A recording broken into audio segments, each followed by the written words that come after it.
Hello, everybody. Welcome to the Cannabis Pros and Marketing Masters podcast on the Beard Bros Network. I'm your host, Nigel Despinasse. Today, we're joined with Micah Hogan of FloraWorks. Micah has a tremendous background when it comes to cannabinoids and health and wellness. He's done everything from martial arts and wellness centers all the way to providing some of the biggest brands that you know in the space with their cannabinoids that they use in their formulations. Micah, can you give us a quick intro? Hey, thanks for the intro there. It's good to be here with you, and I'm always amazed that I'm here in this space selling cannabinoids, and mostly just kind of living the dream here. It's been a long journey, as I think anybody who's been in the cannabis industry for 10 plus years can attest. Like it's been a long road, lots of hurdles, but still pinch myself, every day that we're even, allowed to do this. We're here, and FloraWorks, we're doing some pretty exciting things. So we're excited for the future of cannabinoids in the health and wellness space. Absolutely, man. And that's like, I can nerd about cannabinoids and kind of the space that exists or the opportunity that even exists with it like all day. But like something that I really like about your background is, I think for a lot of people, our industry is usually filled with, and this doesn't, I feel like you have a very long storied history with cannabis, but a lot of people in our industry tend to come from more traditional markets and have been doing so for 20 30 plus years. And Bill and Jeff are a good example of that. But you have a really interesting history on coming from like a massage therapy standpoint, martial arts, using like the tech space, making a company where it's helping rehabs and places like that. So like I wanted to ask you about life before cannabis and how you kind of found your way into it. I know it was somewhat of an accident. So like, can you talk a little bit about kind of how you got brought here pretty much? Yeah. Been a long time consumer, grew up in Southern Oregon. So, it was just there all the time and big part of Right. culture there. And when I got out of high school, I was big into sports, but wanted something more out of life and wanted to have some sort of spiritual practice. And I actually went and saw Crouching Tiger, Hidden Dragon like opening day in the there's this cool cinema in Portland, Oregon that I went to, and it just inspired me so much. I went and signed up for martial arts school the next day. It was called One with Heart in Portland, Oregon, which was run by a woman there who'd been in the martial arts scene for 25 plus years, and just a real icon in the Portland area. And she was amazing. And I had my first lesson with her. I was totally hooked. I just dove in head first and did that for a good 13 years. And Wow. alongside of that, went to massage school to, supplement some income, not much, but a little bit, just to, keep it going. And then opened a martial arts school in Bend, Oregon, had that for about 5 years, and then moved back to Portland and continued to train and to teach. And in that time, I was still a massage therapist, and was really looking for an out, had been doing it a long time, and it's just a tough way to get ahead. So I did launch an app that was based around communication for physical therapists, getting people to do their exercises and stay on task is one of the hard parts. So that's what that was about. And I really had no business being a CEO of anything in tech. I'm not very techy, and I don't have any computer science skills. So, turned out that really spurred on my like sales and just kind of entrepreneurial hustle. And after that kind of failed, it went for about 3 years and almost kind of went somewhere, but didn't. I really needed a job. And a guy that I had trained in martial arts had started an extract company. And he needed help. They didn't have much of a sales game, and I was like, I need a job. So I just started selling some oil out of the back of my rig, and driving all over the state. And, at that point it was pretty easy. All you had to do was show up with product and you could pretty much sell. So, found a lot of success early on in the medical days in Oregon. And then, actually transitioned, moved back to Southern Oregon, started working with a distribution company there and kind of ended up running that. And we sold everything, flower, drinks, ended up signing Wild for a portion of the state, and sold them for, I don't know, 2.5 years before leaving. And that was a great experience. Obviously, a lot to learn from a company like Wild. Yeah, but the wellness space, I think, really still, when medical cannabis first came around, it was so much about, what are the health benefits, to cannabis, where can we go with this? There was a lot of excitement around that, and that's always been a passion of mine. And I think since then that has disappeared a lot. As we've moved into recreational cannabis, that whole story's gone away. Not gone away, but it's just, it's been minimized for sure.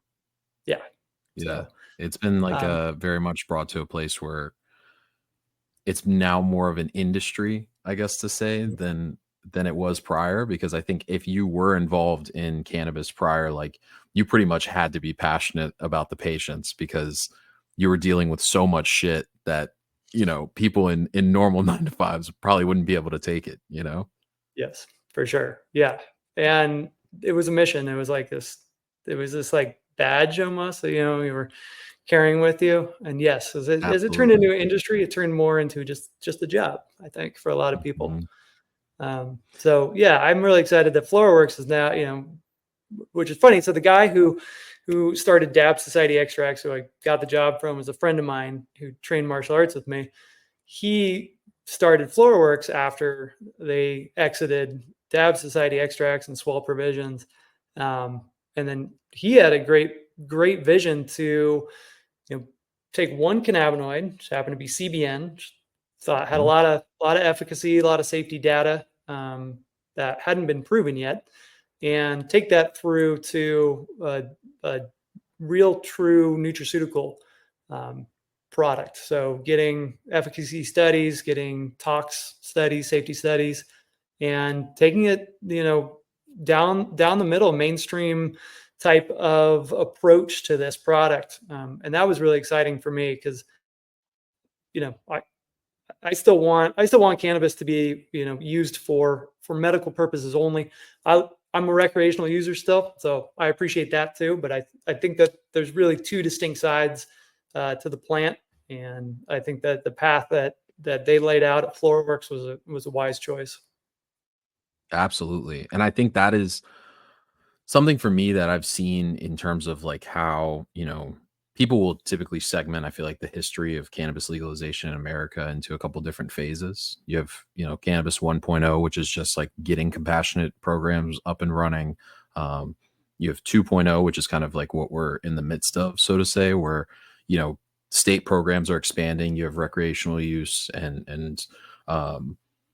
then you have 3.0, I feel like, whereas when research and things like that start to come out more and dissect kind of what is in this plant and the multiplicity of things that can change people's health outcomes, you start to have like whole industries emerge out of what once was, buying weed for, say, really chronic illnesses, or for, like you're saying, like recreational use. And like the thing that gets me really excited about companies like FloraWorks is that you guys are focused on penetrating the mainstream with a cannabinoid, which, we've kind of been at the cool kids table for a while doing our own cannabis thing. And oftentimes it leaves out, it, not to say alienates, but it does leave out like a pretty significant part of business in the health and wellness industry.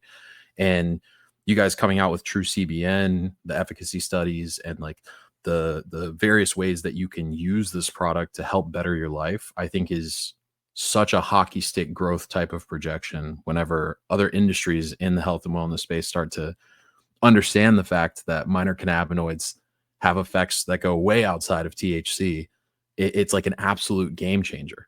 So what has been kind of the I don't want to gloss over the fact that you guys have like penetrated a huge amount of the market for supplying minor cannabinoids, but in terms of that like bigger health and wellness vision, what do you kind of see the future as with that, right? Like, you have supplement brands that have a massive footprint and they have things that, could use some CBN. Yeah. Yeah. I mean, luckily we know now that those companies are actually interested in cannabinoids on a greater level. They definitely have a lower risk profile. So they are waiting, until we have the proper certification and compliance behind it.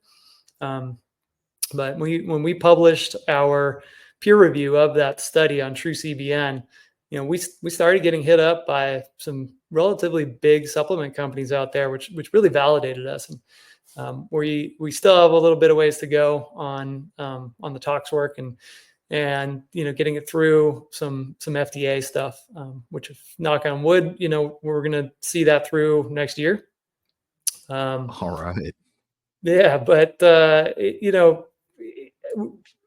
think, to your point, like, we've had some great success because we have really great partners in the CPG space in cannabis.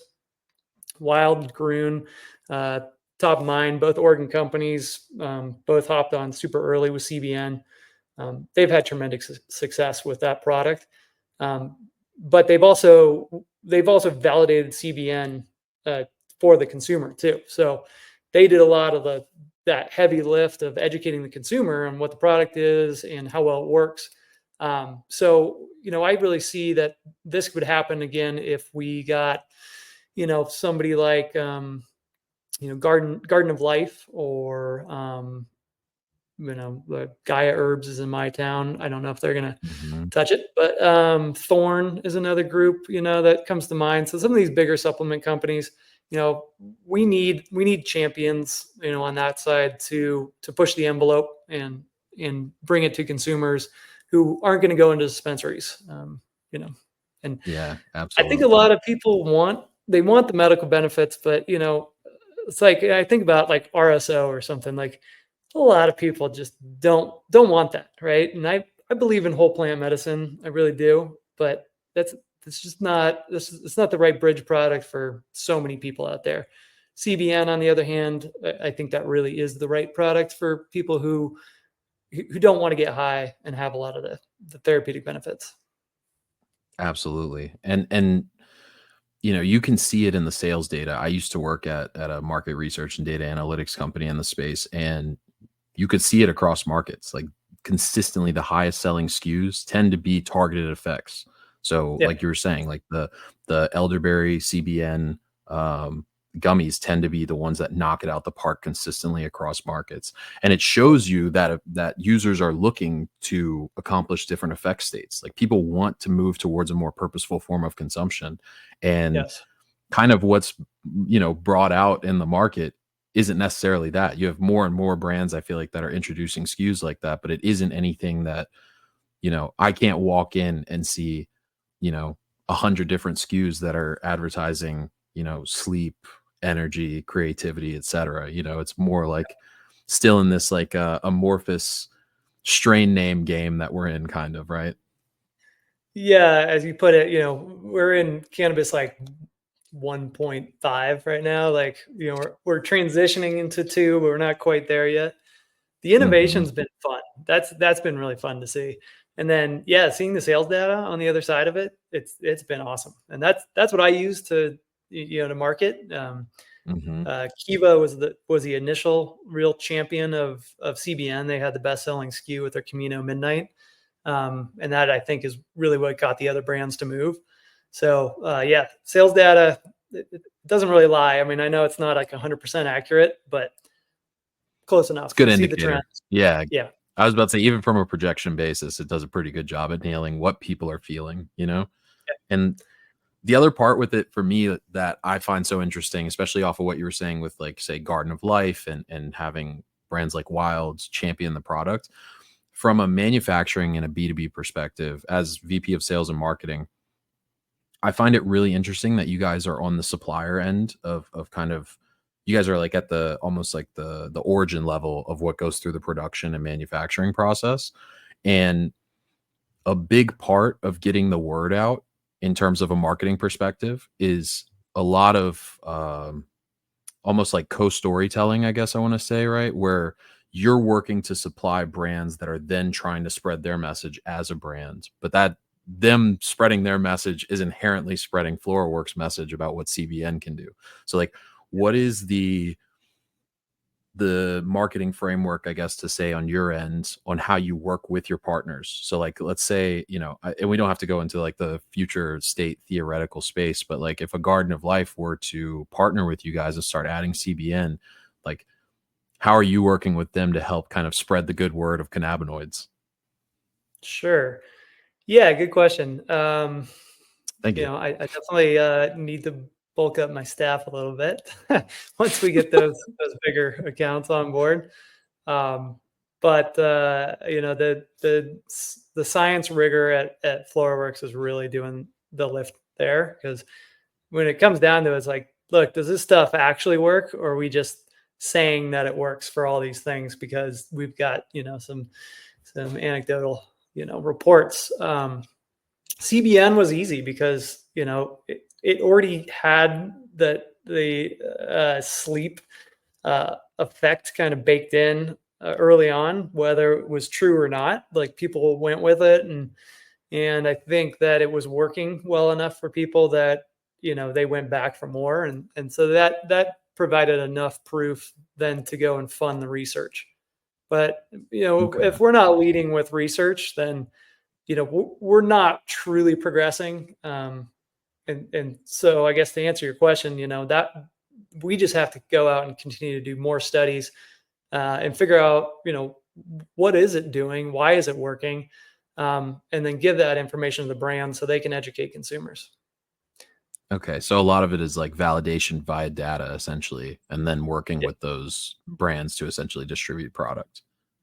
Yeah. And that's our method at FloraWorks. If we feel Mhm. like to prove it, then it can only go so far.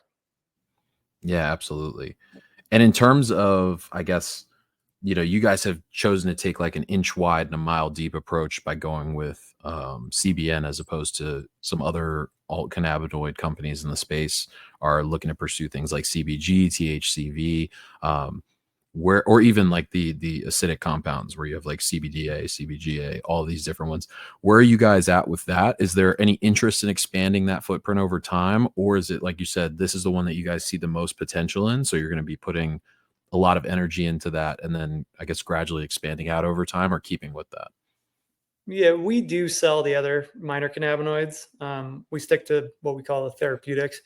Um, Mhm. but as far as being able to fund and push the science, we are really focused right now. But yeah, I think that if we prove to be successful with this, we'll continue researching other cannabinoids. THCV, there's a lot of data there. Super interesting cannabinoid. Um, CBC, same thing. I think less data, but I think pretty interesting what it could do to anandamide receptors and Mhm. balancing out the high, or just being a mood booster in general. There was a study that just came out about CBG. It was a small group, but it did show in a double-blinded placebo study that it did improve mood significantly. So I think that's a really great place to go next. I think that there's there's no doubt that mental health is kind of one of the major crises of our era, and I think CBG and CBC could play a huge supporting role in better wellness there. THC is a tricky one because I think it does boost mood, but anytime you have something that really brings you up, you gotta come down too. And so I think Mhm. that can be a bit of a struggle for people with mental health issues.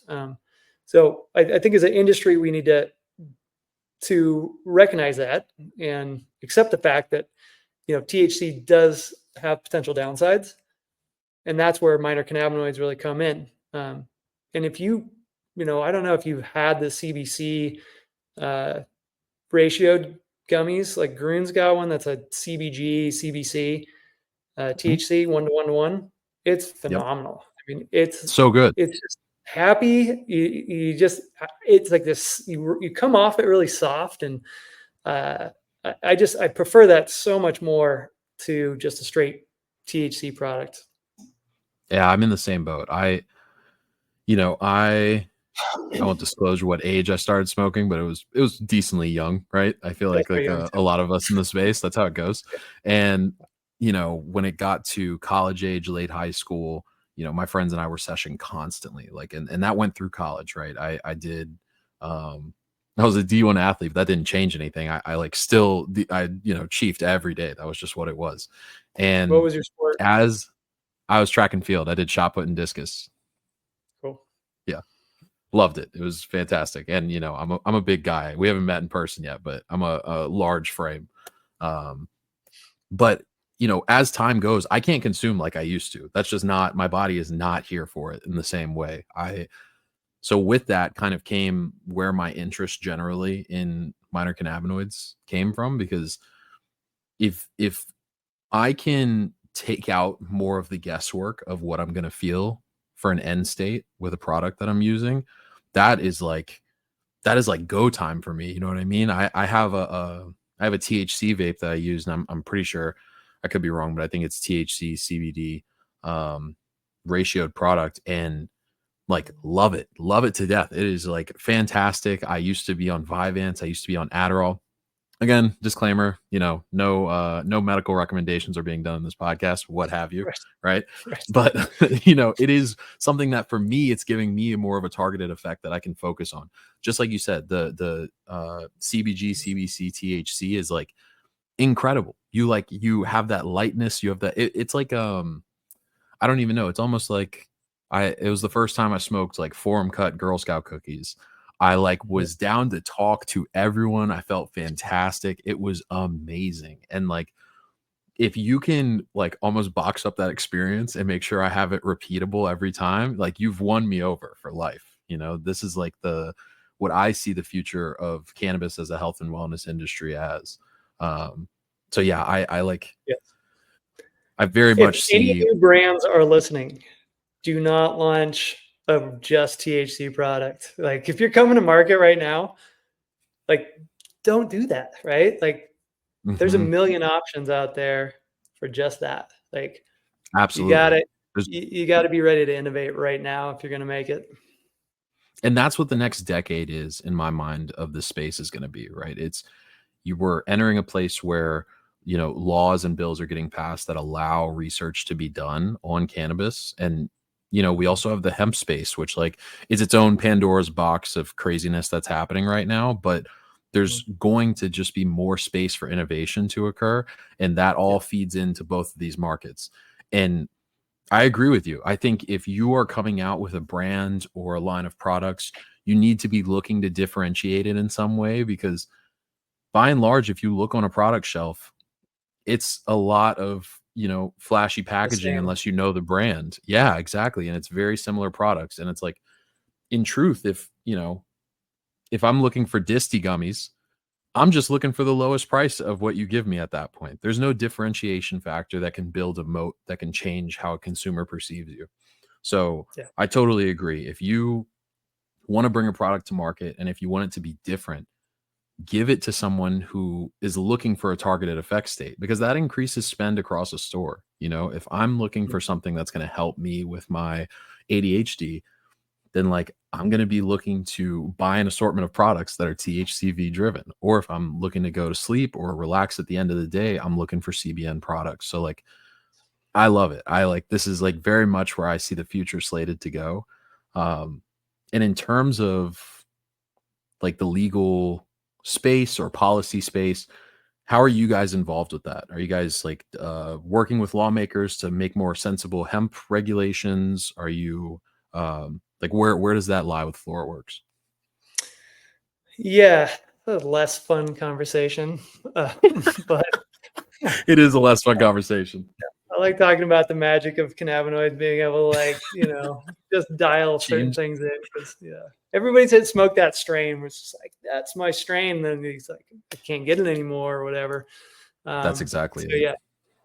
Yeah. Man, yeah, regulations. I mean, this is also why I think FloraWorks has done such a good job of going this direction, whether we get it or not. We're pushing the envelope, and we're opening doors for future companies as well to uh, to get some sort of FDA, stamp saying like this is safe, this is efficacious, this is, a nutraceutical supplement at this point. Hmm. Oregon has been difficult. They've it's the OLCC, which is a very old liquor control organization. Um, they probably shouldn't say too much, but you talk to Oregon companies, and they've had a rough go of it. And so when they came out with a rule banning Delta 8, CBN got looped into that because of process. Hmm. And so we worked mostly locally with that, working on those rules, and they came up with a solution saying that we have a grace period, which they were nice enough to extend twice now, to Nice. get GRAS certification. So generally recognized as safe, um, and therefore we could continue selling CBN. As it stands now, we've got about 6 months to finish this work. It's a very long and very expensive process. So we're hopeful we can Yeah. get there by July 1st of next year. Right Um, on. yeah, but as far as that, I think there's so much drama going on in the hemp cannabis battle, but ultimately, like, everybody's trying to get to some form of legalization, right? And like Absolutely. that's the short of it. So like we just want some kind of solution here. Like whether you're on this side or that side, somebody, you want a solution. So um, you know, I, we're part of the hemp roundtable. But I got to tell you, I talk to everybody in the space on the supplier side. I hear contradicting stories every week. So I wouldn't be placing any bets at this point. We'll see. No, We'll see how it goes. I've been the same boat. I was at MJ BizCon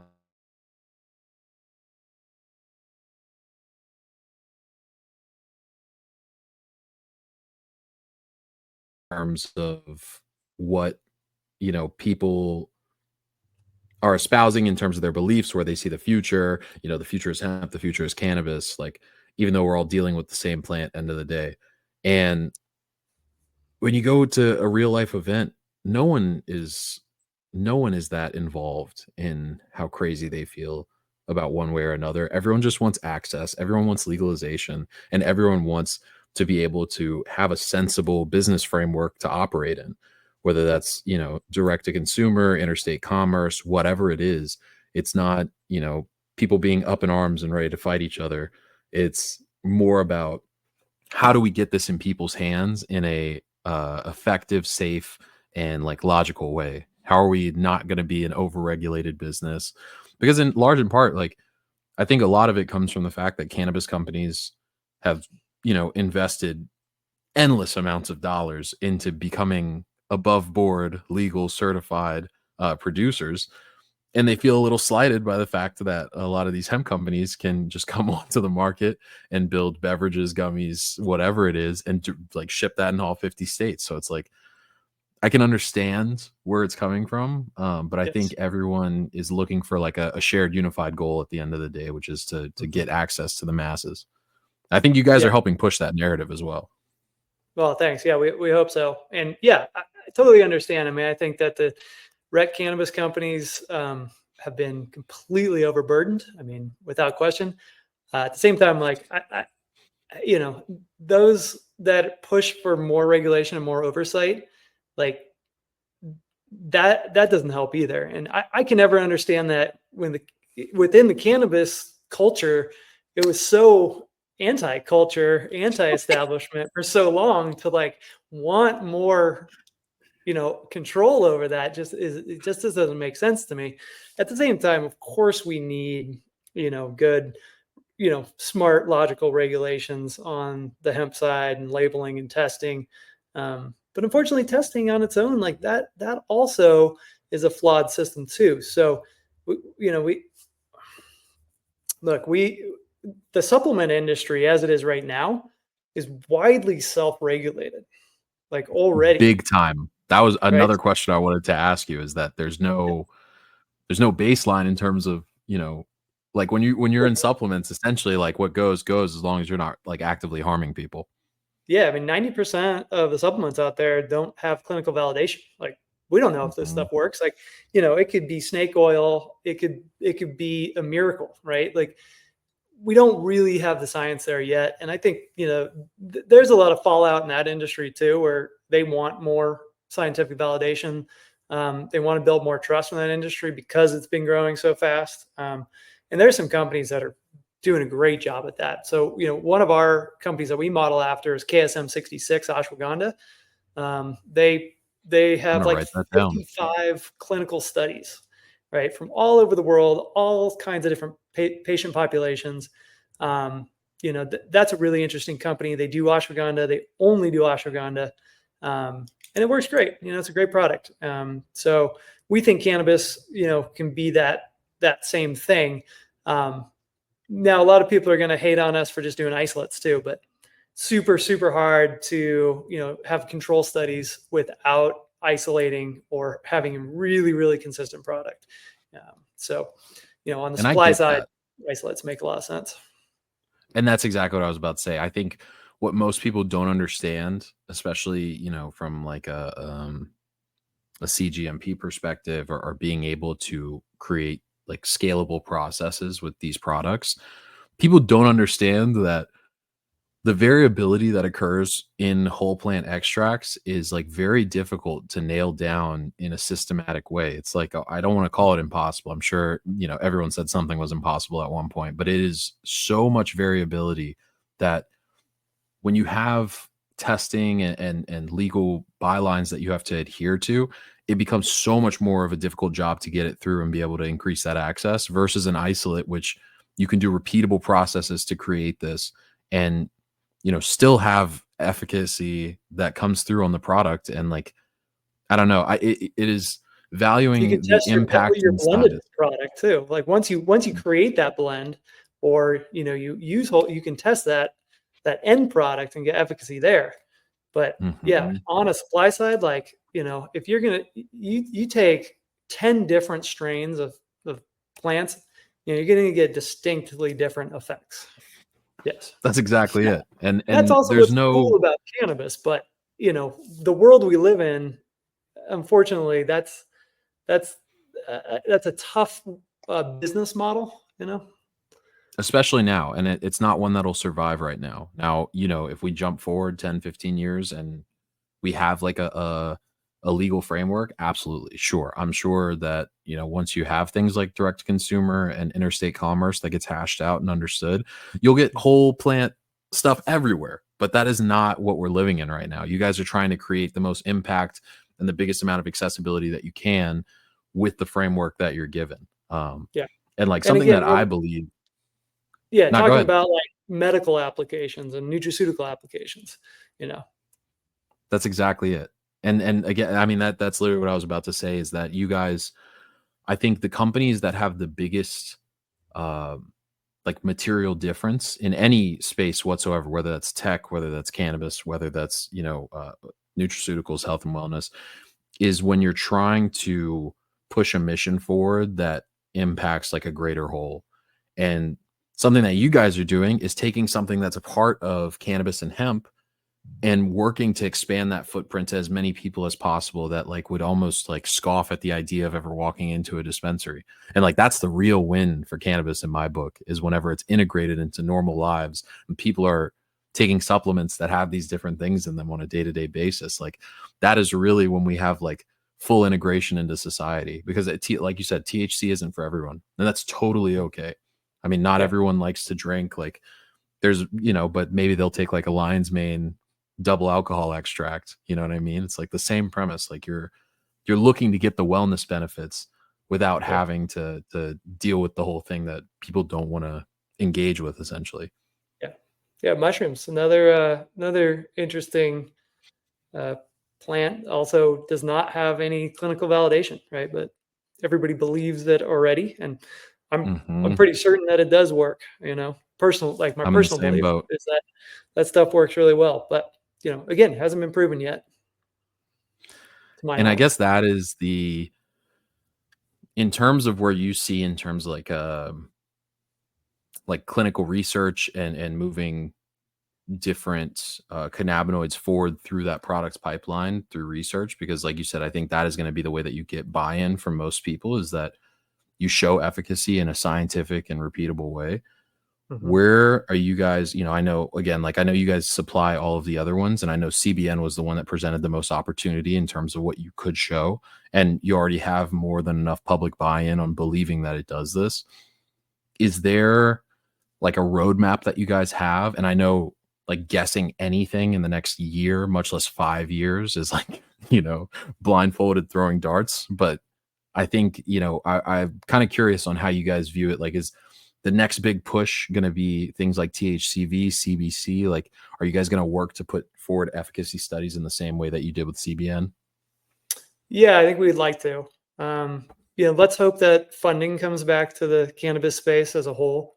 I think that, Please. yeah, uh, there's a couple of things that have really shot that in the foot. Not to go back in the past too much and dig, but one of them is that CBD is good for everything, right? That whole narrative really hurt the industry. It hurt research a lot.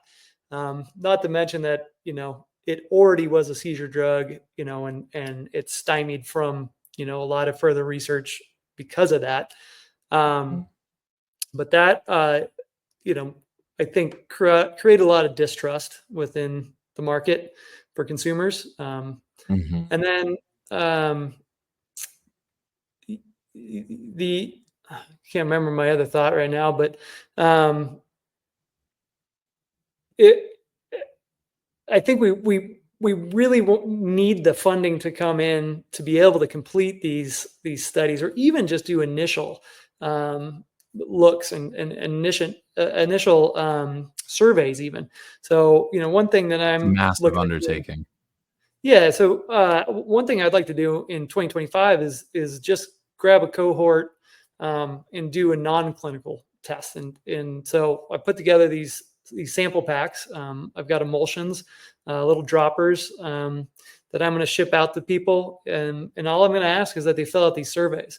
So, high five. Yeah, I'll No, get you no, for send sure. it my way. I want to be a part of it. Send I it thought my you were giving way. me an air five. I was like, cool. High five. Uh, yes, I'd love for you to join. I mean, I think just in the Beard Bros uh, sphere, we could probably grab plenty of people to get a good study going. So I'd love to Would do be that. more than enthusiastic to be a part of it too. Yeah. So all these initiatives, like just a matter of finding the time. But the process is relatively straightforward. We got the cannabinoids. We got everything we need. It's just can we get it across the line? Can we do it in a really professional manner where we get some good feedback? The other thing that I find just funny is that dosing has been largely decided by the state regulatory bodies, and for whatever reason, 10 milligrams is the magic number. Right? They've Yeah. all decided 10 milligrams. Right? This is on edibles mostly, Yep. but all of the minor cannabinoid ratios have followed suit. For whatever, 1 to 1 is the general go-to. Um, Mhm. it could be, and this is the case with with CBN, that 50 milligrams was the most efficacious dose, right? And people are like 50 milligrams, as if that's like something crazy. Right, right. It's not. But they're thinking in terms of THC, right? Exactly. Like, this paradigm has been created, so people think a certain way. There's no reason beyond the state governing bodies telling us this is the limit, and that creates the paradigm, right? Let's open it up. So Absolutely. I want to send you some THCV, and I'm going to take 100 milligrams and see how you feel. Absolutely. No, I mean, I was Um, on, I don't know if you're familiar with like dosage for ADHD drugs, but I was on 70 milligrams of Vyvanse, which is like, portal chasing, like large amounts of an amphetamine. And so like, it's always a struggle for me to find something that works as well, but doesn't get me like cracked out or crazy or anything like that. So I'm like, make me the guinea pig. I'm down. You can have me on 300 milligrams of it. I'll try it out, you know? Yeah, cool. Yeah, and then doing a few blends too. Like so we'll have to come up with some kind of protocol to get people dosing certain ways, and we'll have to have like 2 or 3 different groups. Yeah, Okay. that's what I'm looking for to help companies innovate too. Because I think the next trend is going to be more cannabinoids. Totally agree. It's going to be those blended profiles. It's like you said, like, and it'll probably, I don't know what the future looks like with it, but it's like what you were saying with the Gruen ones, right? It's going to be these THC, CBC, CBG, where you know you have cannabinoids that are potentiating the effects of other cannabinoids, and helping create this like synergistic effect that can bring you to somewhere like bliss or focus, or things that I feel like get touted all the time, Mhm. but we'll actually have like clinical studies and things like that to back this up and give it more credence, which is when you know I always tell people, sorry, this is kind of an aside, but I always tell people in the similar way that the CBD debacle, I want to say, as it got treated like a panacea for everything, like kind of Mhm. hurt the whole cause of cannabis in a nutshell. Like, I think we as an industry got put in the dark for so long, and you had so many people get criminalized and stigmatized against this for so long, that it hit this pendulum where on one side, cannabis is the devil. It makes you rape and kill people, all this stuff. And so we've been on this swing back to the other side of the pendulum, which is it can do no wrong. It's amazing. It's the best. And it does all this. And I think as an industry, we need to be able to take a really hard look at like what the benefits are, because there's a multiplicity of them that I think we've all either had ourselves or seen. And what are the side effects that can potentially happen? Because that's how you get buy-in from a larger audience. You take some type of understanding as to the good and the bad that comes with it. Yeah, absolutely. Great point. Um, yeah, I'm curious. I think that we are in what businesses call the was it the trough of disillusionment right now. Uh, where, What is where it? you I kind of forgot. Is it the Flynn effect where it's like this? yeah, it's I think it's some the kind of Flynn roller effect. coaster. Yeah, goes like Yeah, way up and then comes way down and then then levels back out. And that's so exactly it. Yep. I think that I think we're going to see still, we're going to have probably another tough year ahead of us, maybe. But I think there are a lot of signs that show that, we're coming out of that. And with that, with a lot more knowledge, being more centered, more balanced in that approach. Not to mention, I think that a lot of the winners in the space, or just good operators who've been able to, be cash flow positive, particularly on the recreational side with 280E. If you can be cash flow positive through that, freaking well done. Sky's the limit Yeah. whenever the guardrails get taken off. Oh man. Watch out. Wild when 280 goes away, it's game over, right? They've just I done know such it. a good job to navigate this, and there's a lot of other companies too. I just happen to know them, well, so I reference Mhm. them a lot, but I think they are a great example of it's a super disciplined company that's just innovated along the way, stayed really reasonable, stayed true to the consumer all throughout. Brand experience is really consistent, and therefore, they're gonna have so much runway ahead of them here, coming out of this kind of tougher time for a lot of companies. And I also think that they, are a type of company that you're going to take, some other companies on, take them under the wing, so to speak, and elevate the industry too. And that's what gives me a lot of hope with this industry. I know there's a lot of talk of people being afraid of pharma coming in with Schedule 3. I'm not afraid of that personally, because uh, for one, I think there's a lot of people who do really care and want to shepherd, this industry. And that being said, I think it's a difficult industry, regardless of 280 or not. I think you do have to really understand your consumer and We've seen a lot of companies, come in with lots of money that just don't get it. And I don't know that they will be able to get it, for a long time to come. So I still think we have a lot of good independent operators that they will consolidate. But I still think they'll run their own organizations and they'll run them well. And I think some of the companies that are Absolutely. consolidating and are not being run well, even if they started off strong, I think we could see a lot of those companies still go under in the next couple of years. I totally agree. If you're not operating in a way that makes sense and is like positioning yourself for a long run, then it is going to ultimately cut you down. The funniest thing is somebody told me a joke once where it was like, how do you make $1 million in cannabis? And somebody said, you enter the industry with $5 million, it's like a quick way to cut down your fortune. The other thing that I wanted to ask you about this though, is that, from the perspective of pharma entering the industry through a Schedule III type of way, I feel like you guys would be the person that they would essentially look to interface with, right? Because you guys are working on things like think Advil, for example. That is a plant extract that got turned into a pill formulation for headaches and things like that. So I feel like you guys are doing the formulations and the distilling that essentially they've worked to do across a bunch of compounds. They just haven't wanted to touch cannabis because of the legality involved, and they have way bigger war chests than we do. Yeah, and I won't pretend to be an expert on the subject because I'm not at all. I've learned a lot in the last 4 years with FloraWorks, and we've certainly had conversations, and even have a board member who used to be a J&J. Nice. But I think in general, like, pharma's not interested in plant medicine because it's not something they can patent very easily. For sure. So Epidiolex is a one-off. It was this weird unicorn. I don't think we're going to see that again for a while. There's plenty of drug potential in cannabinoids, but it's also really hard to lock down the mechanism of action. And this is just me regurgitating what I've been told by smarter people. Right. But it's a promiscuous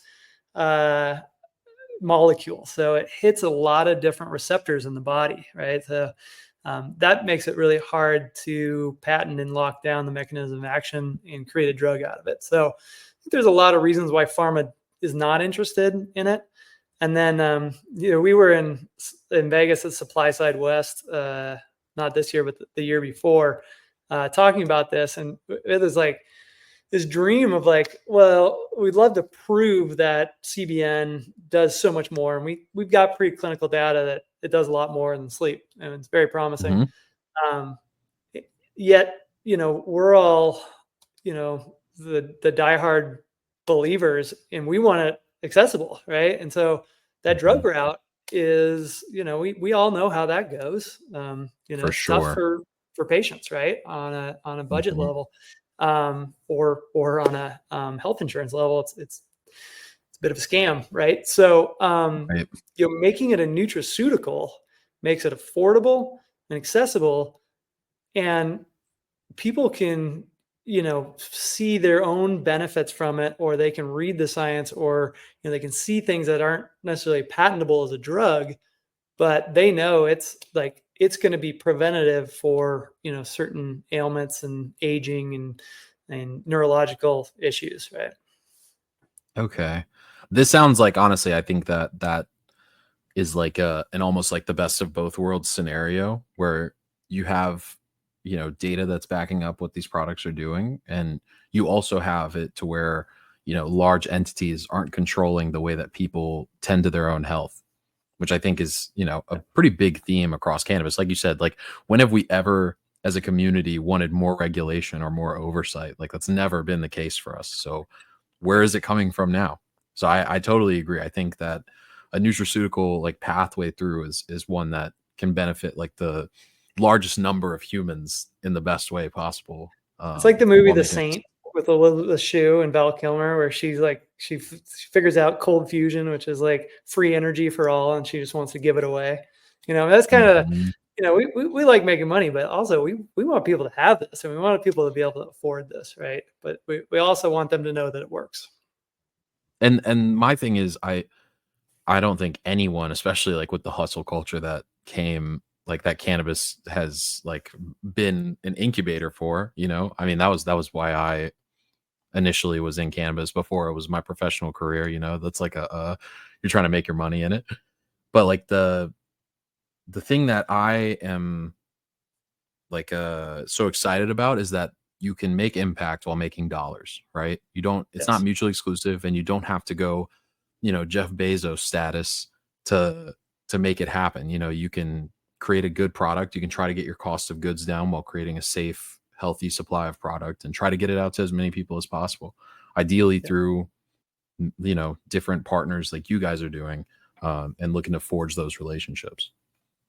Yeah, yeah, absolutely. I think that's a good message for a lot of young entrepreneurs. The story is always, success is, billionaires, and that I don't think that's the case. I know a lot of really rich people. They don't look that happy. I think there's a balance there. You gotta do well in the world on both sides of the coin. Absolutely. And I will echo that sentiment where I also know a lot of people who have made and lost their fortunes. And um people always tell you, look at whoever's job that you want in X amount of years. And like, that's pretty much going to be you if you go down that pathway. So see if that's something that you want as your future. And Yes. I don't think I want the life of the ultra wealthy. I think I want to create companies. I want to do things that help people and bring me closer to a community of people. But like, yeah, you can create impacts and create dollars without having to be, a Bond villain maniac behind it. Totally. Yes, yes, definitely. I think Bezos would be a great cast as a Bond villain. He 100% would. And now he's like gone through this whole like getting buff and like having this crazy wife or whatever. You know what I mean? Like he's got the profile. He's on his multi-million dollar jet He's and all these got different the things. yacht. Yeah. Yeah, exactly. Well, Micah, man, I have had so much fun talking to you. You're the man. Everyone check out FloraWorks. And Micah, where can everyone find you at? Yeah, flora-works.com is the best way to find us. We also are just starting to sell TruCBN, which is 50 milligrams of CBN in a gel cap. So we've got that on true-cbn.com. We're all about the dashes. Oh, I was about to say, remember the dash when you're putting these in. Yeah. Awesome, man. Well, you can find us at Beard Bros anywhere that you look it up.